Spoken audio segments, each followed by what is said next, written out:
Assalamualaikum warahmatullahi wabarakatuh. Perkenalkan, saya Maulia Putri Nazira, berasal dari Fakultas Ilmu Sosial dan Ilmu Politik, jurusan Ilmu Politik, Universitas Syahkuala. Di sini saya membuat video ini tujuannya untuk memenuhi tugas dari mata kuliah Pemerintahan dan Otonomi Daerah dengan dosen pengampu Bapak Bahagia. Otonomi sendiri merupakan kata yang berasal dari bahasa Yunani yang merupakan penggabungan dua kata, yaitu autos yang berarti sendiri serta nomos yang berarti aturan. Menurut Undang-Undang Nomor 32 Tahun 2004, otonomi daerah atau desentralisasi diartikan sebagai penyerahan wewenang pemerintahan oleh pemerintah pusat kepada daerah otonomi untuk mengatur dan mengurus urusan pemerintahan dalam sistem negara kesatuan Republik Indonesia. Di Indonesia sendiri, pelaksanaan otonomi daerah dimulai dengan adanya pemberlakuan Undang-Undang Nomor 22 Tahun 1999 tentang pemerintahan daerah.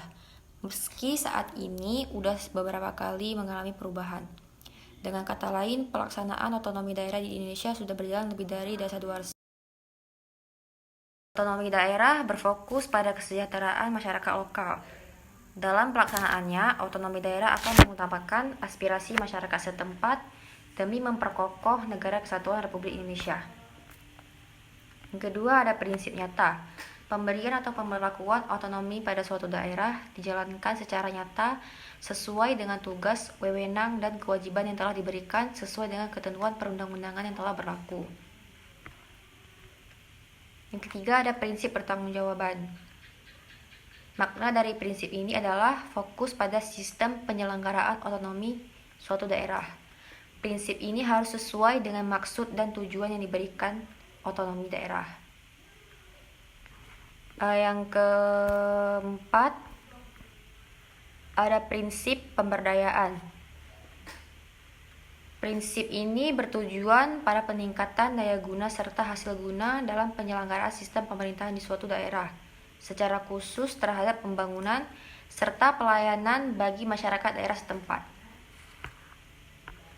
Hal ini juga menjadi fondasi dalam menjaga stabilitas politik dan kesatuan bangsa.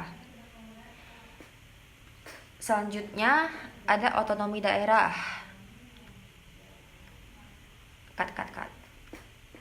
Otonomi daerah juga memiliki dua asas sebagai pelaksanaan otonomi.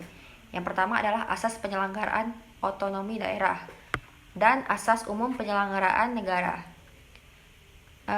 Selanjutnya ada makna dari asas-asas yang mendasari terselenggaranya sistem pemerintahan pada suatu daerah. Berikut ini yang merupakan asas-asas dari desentralisasi.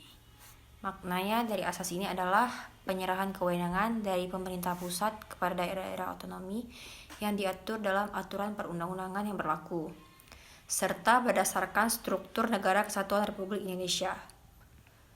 Yang kedua ada asas dekonsentrasi, di mana asas dekonsentrasi menitikberatkan pada makna pelimpahan kewenangan dalam memerintah suatu daerah dari pemerintah pusat kepada gubernur sebagai kepala daerah tingkat 1 atau provinsi yang merepresentasikan kewenangan di tingkat daerah. Kemudian ada hak dan kewajiban dari otonomi daerah. Hak otonomi daerah, yang pertama ada hak otonomi daerah.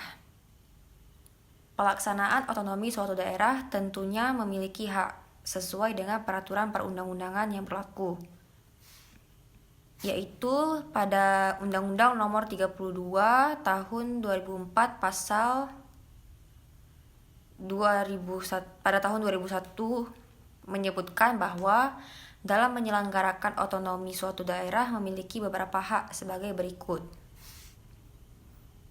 Yang pertama ada mengatur dan mengurus sendiri urusan pemerintahannya. Yang kedua ada memilih pemimpin daerah. Yang ketiga ada mengelola aparatur daerah. Yang keempat ada mengelola kekayaan daerah. Dan kelima memungut pajak daerah dan retribusi daerah. Selanjutnya ada mendapatkan bagi hasil dari pengelolaan sumber daya alam dan sumber daya lainnya yang berada di daerah. Lalu mendapatkan sumber-sumber pendapatan lain yang sah, mendapatkan hak lainnya yang diatur dalam peraturan perundang-undangan. Selanjutnya ada kewajiban otonomi daerah. Jika kita berbicara mengenai hak pasti akan ada kewajiban yang mengikuti hak. Dalam melaksanakan kewajiban, otonomi tidak dapat berjalan begitu saja. Namun, ada aturan perundang-undangan yang mengatur. Disebutkan di dalam Undang-Undang Nomor 32 Tahun 2004 Pasal 22, terdapat beberapa kewajiban yang dimiliki oleh suatu daerah. Di antara lainnya sebagai berikut. Melindungi masyarakat, menjaga persatuan dan kesatuan serta kerukunan nasional dan keutuhan NKRI. Meningkatkan kualitas kehidupan masyarakat, mengembangkan kehidupan demokrasi, mewujudkan keadilan dan pemerataan, meningkatkan pelayanan dasar pendidikan, menyediakan fasilitas kesehatan, menyediakan fasilitas sosial dan fasilitas umum yang layak. Lalu, mengembangkan sistem jaminan sosial, menyusun perencanaan dan tata ruang daerah, melestarikan lingkungan hidup, mengelola administrasi kependudukan, melestarikan nilai sosial dan budaya, urusan wajib lainnya yang diamanatkan oleh peraturan perundang-undangan. Lalu ada manfaat otonomi daerah.